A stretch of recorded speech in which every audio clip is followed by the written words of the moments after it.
They called him Absalom, the most handsome man in all Israel, a prince born in glory. But behind those eyes of beauty, pride was growing. In the palace at Jerusalem, his father King David was a man who had faced lions, giants, and kings. His greatest battle was at home.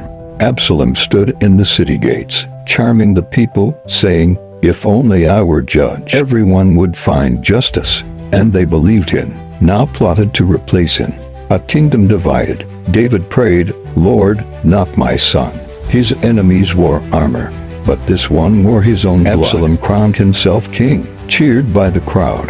But the higher he rose, the closer came his fall. David fled the city, broken, betrayed. He would not raise a sword against his son. He faced the betrayal of his own. For sometimes love chooses pain over power. The people wept. They saw a father's heart breaking, not just a defeat. Meanwhile, Absalom strapped on his armor. He believed destiny was his. But pride blinds faster than any enemy's sword. His army marched into the forest of Ephraim, a land thick with trees and shadows.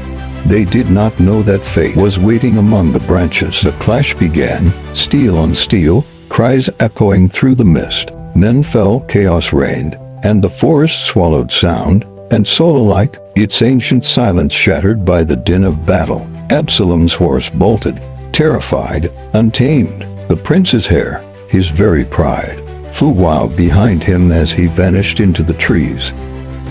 Then, in one cruel heartbeat, that same hair, his glory caught in the branches of a great oak. The prince who tried to rise above his father now hung helpless. The forest, once his path to victory, became his judgment. Silence fell.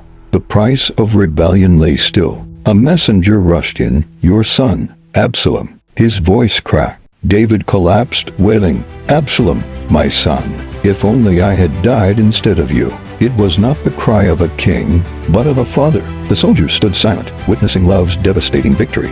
Days later, the sun rose again over Jerusalem. The war was over. Victory meant nothing, for love was lost. Love breaks walls.